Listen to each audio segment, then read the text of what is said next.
You know the conspiracy. The moon landing was faked. It was a Hollywood studio set. It wasn't even filmed live. All true. You might feel vindicated, knowing that the televised broadcast was an elaborate ruse. However, I wouldn't smugly don that tinfoil hat. The 1969 broadcast was fabricated because the real moon landing uncovered unworldly horrors. In 1992, as a fresh-faced NASA employee, I experienced this organization's classified initiation process.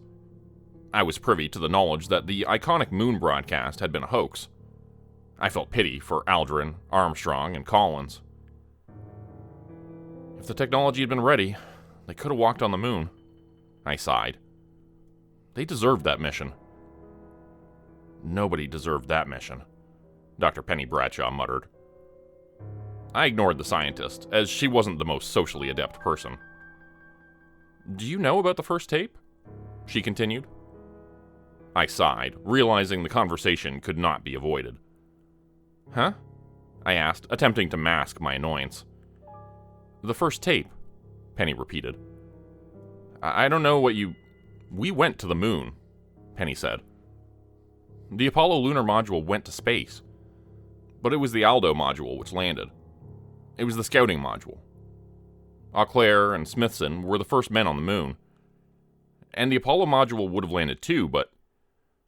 A second module? I scoffed, before deciding to entertain the old woman's wild story.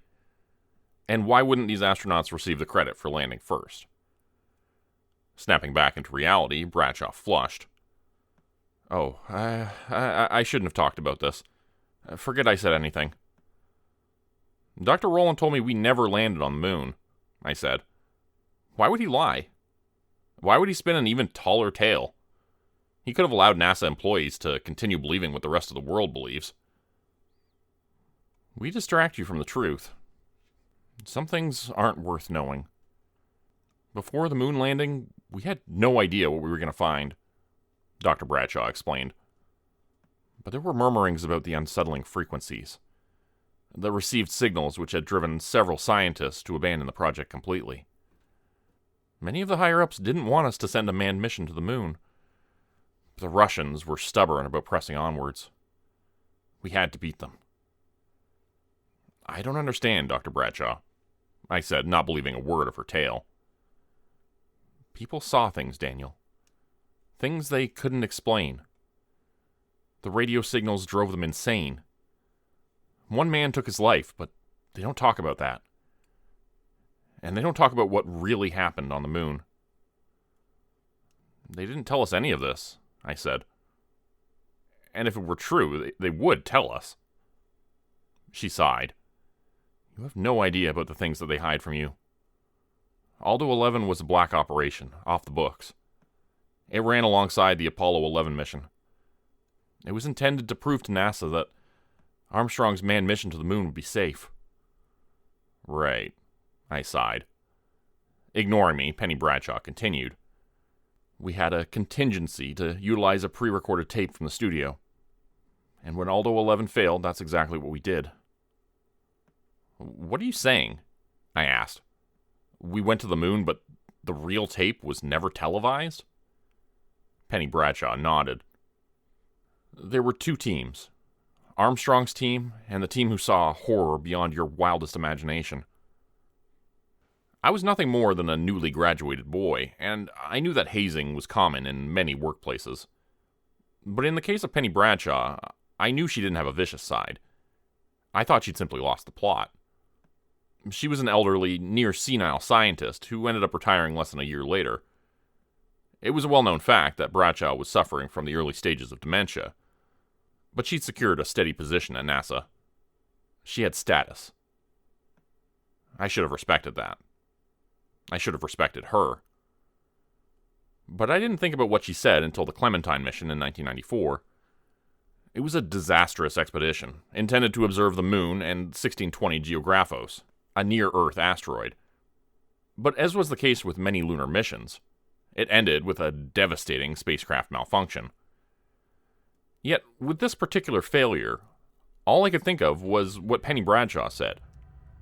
a horror beyond your wildest imagination. And if that were so, why would NASA return to the moon? Perhaps I'd wisened in my 2 years at the organization. Whatever the case, I found myself entertaining the idea that she'd planted in my head. "Hey, Frank," I said. Frank Perez was known as the man who could get things done. Things that weren't strictly within the bounds of company policy. Things which often weren't legal, beyond company policy. The IT specialist didn't even have a price for the favors. If you were a close friend, he would do just about anything off the record. He loathed NASA, though he still works for them to this day. "Daniel," he said exuberantly, throwing his arms wide. "This is a late shift for you. I was just about to head home." I embraced my friend and cut directly to the point. "I've been thinking about the moon landing." "Well, that's an interesting opener," he smirked, twirling in his creaking desk chair. "I've been thinking about the truth." The greatest Hollywood story never told," he chuckled. "But that's not the truth, is it?" I replied. "We did go to the moon. They just didn't show us what really happened." The squeaking of Frank's desk chair ceased, and he twisted to face me. "Did somebody tell you something, Daniel?" he asked. I nodded. Frank sighed. "And what makes you think I'd know anything about that? I'm just a lowly—" "Nice try. You always know everything, Frank," I interjected, grinning. He smiled. "I do like that reputation. Of course, that doesn't mean I should know the things I know. Just as you shouldn't." "Is it true?" I gasped. "They double bluffed us?" Frank nodded. "Why did they tell us they faked the moon landing?" I asked. "Why not continue with the normal narrative? Why are they so determined to bury the truth of the astronauts who really walked on the moon first?" "They fed us a phony secret to keep our eyes off the real one," Frank answered. "It's the sort of maneuver I would expect from the conniving worms on the board, of course. But I fixed their computers, Danny, and their security is abysmal. I've seen their secrets. They may know a lot about physics, but I know more about the hardware that runs this place." "What did you see, Frank?" I asked. The man shiftily cast his gaze from left to right, ensuring that everyone in the office had gone home for the night. Then he beckoned me closer. "The real 1969 tape," he said. Though I knew nothing at that moment, the whispery tone of his voice iced my body. "What was on it?" I asked.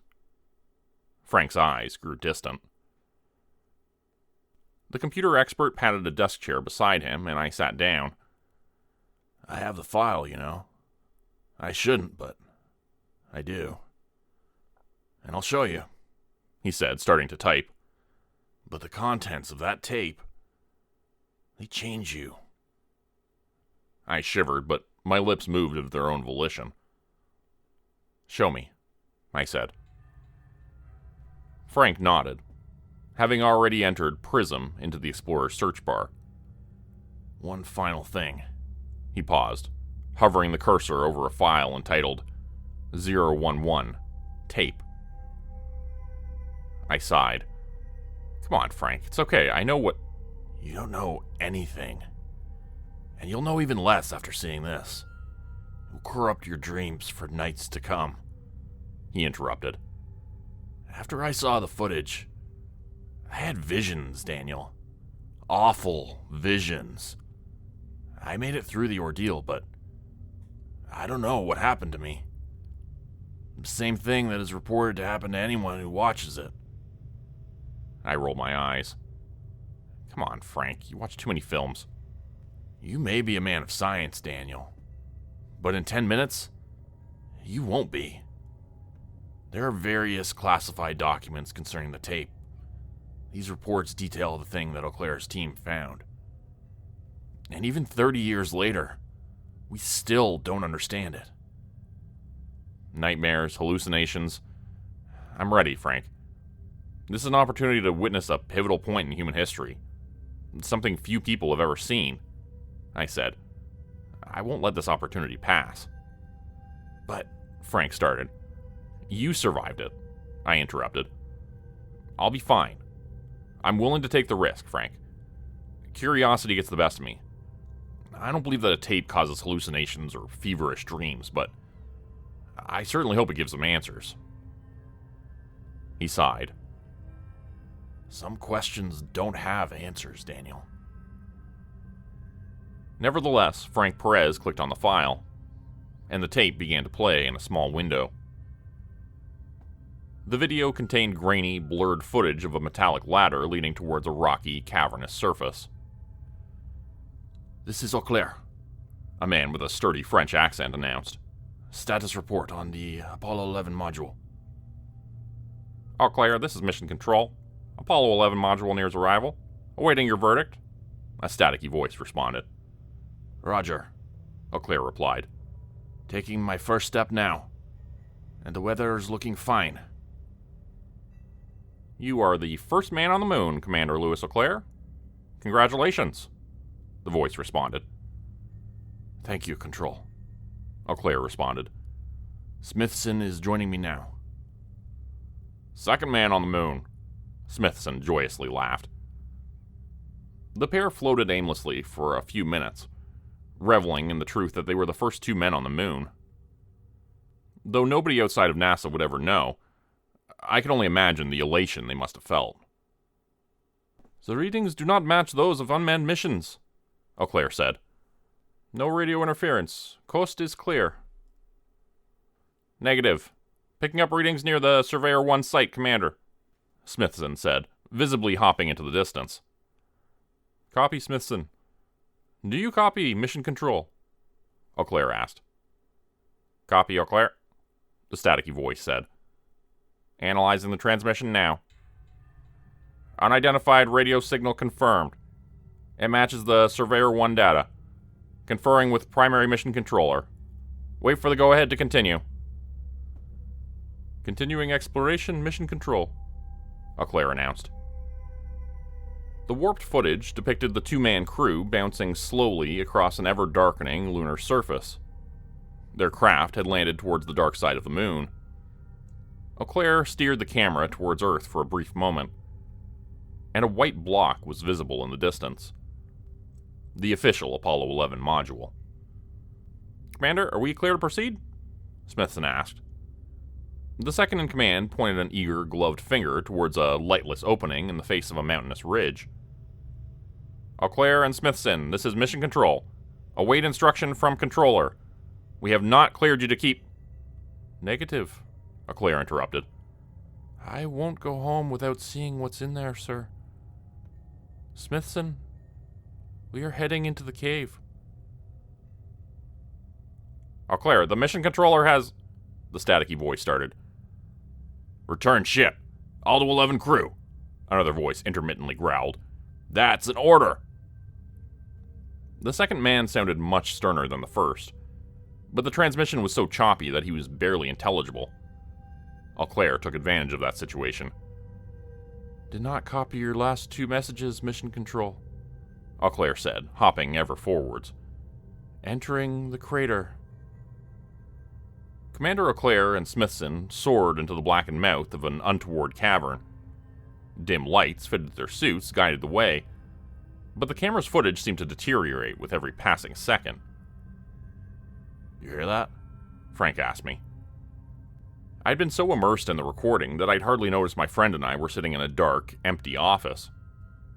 I truly believed myself to be on the moon, with Eau Claire and Smithson. But I heard it. The crackling? I asked. Frank nodded. Yeah, it's interference from the radio signal. What is this signal they keep mentioning? Frank's face turned pale, but he didn't respond.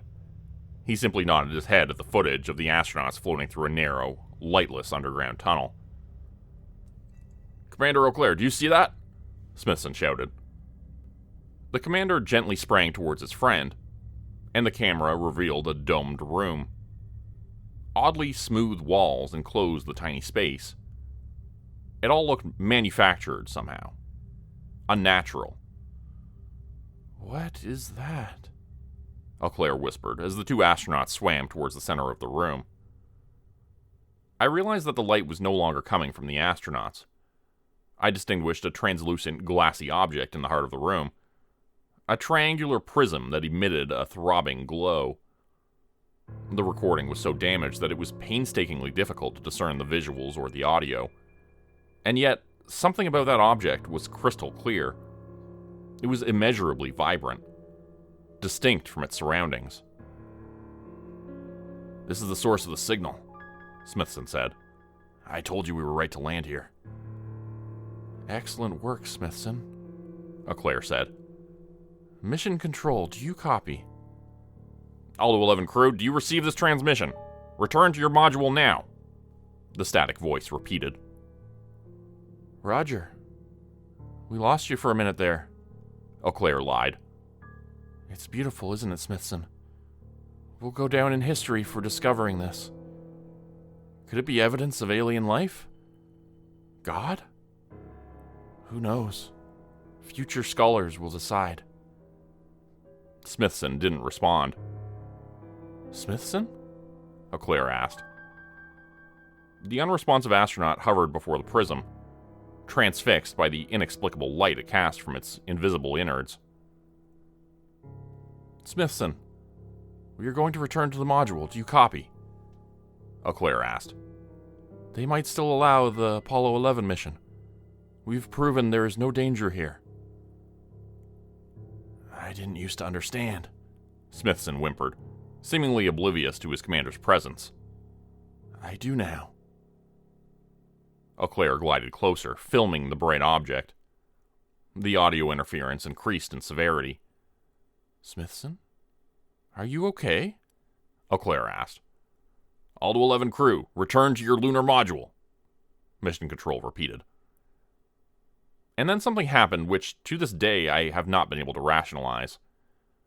The prism's front face reflected something I recognized. A man standing beside Commander Auclair. My dead father. I exclaimed in horror and the tape froze. "What is this?" I asked, panting heavily. But Frank, much like Smithson, didn't hear anything out of his own head. I'm sorry, Amelia. I'm so sorry."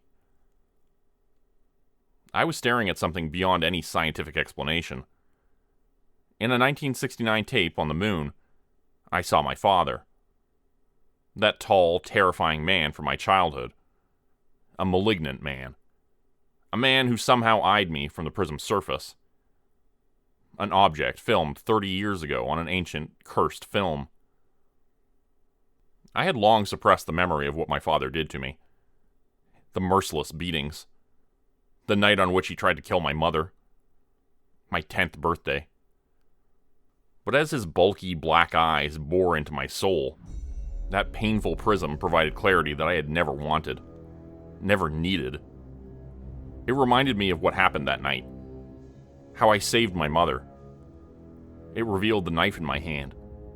The blood staining the serrated edge after I sliced his throat. I had to do it, I convinced myself, eyes swelling with fearful tears. The prism tape unfroze. "Smithson!" Auclair cried. Auclair's camera was no longer in his hands. It floated in the cavern. And as it slowly rotated, the angle captured Smithson repeatedly pummeling his commander's body against the rocky wall. The deranged astronaut fumbled for the clasp beneath Auclair's helmet. "No!" Auclair screamed, futilely resisting the stronger man.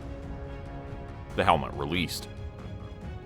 Auclair seized in agony for a dozen seconds before losing consciousness, and Smithson stiffly watched his friend motionlessly float before him. It sounded as if he might have been crying. Was he still in there? Did he feel remorse? It was impossible to ascertain what happened.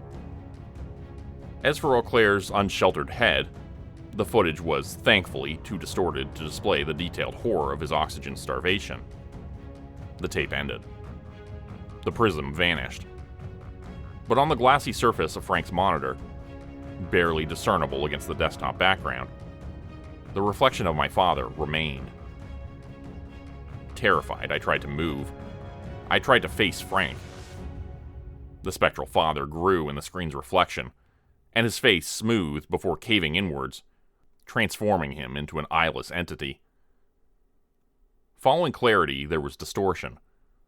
The prism had shifted its focus, and we were slaves to its perspective. Using all of my might, I managed to snap my neck free of its paralysis, and I turned to see wide eyes on my friend's face. "It was supposed to only be a dream," he whispered breathlessly. The fluorescent light burst above our heads, and we were plunged into darkness.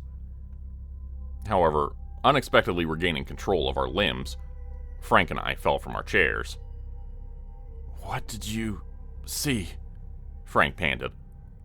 "My father," I whispered, "and he's disappointed," a voice hissed.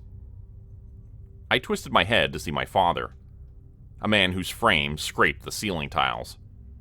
He was scarcely illuminated by the moonlight, but I could feel those eyeless sockets surveying me. "Run!" I yelled. We stumbled to our feet, and the nightmarish depiction of my father swung hopeful fingers in my direction. He caught the nape of my neck, and I cried in agony as I felt flesh peel away, buried beneath decaying nails. But I didn't stop to lick my wounds. I pushed Frank forwards, and we navigated the labyrinth of cubicles. It never seemed real to me," Frank started as we breathlessly ran towards the exit. "Keep moving!" I screamed. I didn't dare look back, but I heard furnishings and office equipment crumble beneath the boundless limbs of my malformed father. The prism preyed on my darkest thoughts. It depicted Dad the way I had always seen him as a child. Frank burst through the exit, and the light from the hallway spilled into the office. We stumbled out of the blackness, and I spun to slam the door shut on the abomination pursuing us. Then, with bated breath, we waited for the creature to tear through the flimsy door, before undoubtedly tearing through us. But nothing came. The sound of footsteps tapered away. I pictured my father silently waiting on the other side of the door, baiting me, much as he had always done during my childhood. But there was only silence. It must have been about 10 minutes later when one of us finally dared to move. The IT specialist shakily crept towards the office door. "Don't," I whispered. "Let's just leave." Frank shook his head. "We have to be sure, Daniel."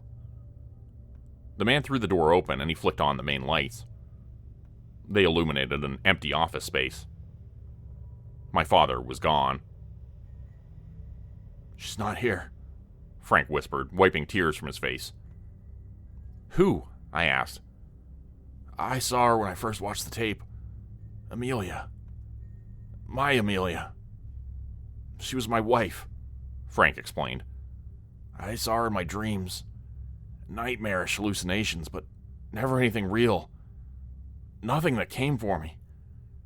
This time she was angry." "Frank, I began. "It was my fault, Daniel," Frank interrupted. "I took my eyes off the road, and I didn't see the truck coming. I didn't. It should have been me who died. That was what she kept saying as we ran. It should have been you. And she was right. She was telling the truth." "That wasn't her, Frank," I said. "I know," the man whispered. "And it wasn't your father either." "What is it?" I trembled. "The prism," Frank replied. "Everybody sees something different." "A person's darkest moment," I said. Frank nodded. "But it's never been real before, Daniel. It's never been anything like that. Look at your neck. That's no hallucination." I gingerly touched the bloody gashes behind my head, wincing as the adrenaline wore off and the pain finally came to the forefront of my senses. "Why did Smithson kill Eau Claire?" I groaned. "I don't know why he did it. I don't want to imagine what he saw." Frank shuddered. "Afterwards, he took his life. Immediately following the horrors which unfolded in that cavern, NASA aborted the mission. Apollo 11's lunar module returned home, and the pre-recorded tape was broadcast on live TV." What about the prism? I asked. NASA left it up there, right? I hope so, Frank whispered. Tonight's story was written by Dominic. He has a YouTube channel called Black Volumes, which I'll link in the description below, where he narrates his own creepy horror stories as well as others. I hope you'll check the channel out and support the author's work. Thanks for listening. Become a channel member today for early access, bonus videos, and special emojis only available to members. Check out the description below or click the join button for more info. If you'd like another way to help support the channel, please consider joining my Patreon page at patreon.com/Jordan Group Horror. As a patron, you'll get access to bonus videos and content. You'll be credited at the end of every video going forward, and if you decide to stay for 3 months, I'll name a character after you, which will be featured in a Hollow's End story. Links to join the Patreon are in the description. Thanks everyone for listening. Please like, subscribe, and comment to help the channel continue to grow. And see you again next time at 4 p.m. Eastern Standard Time. Hope you have a great night.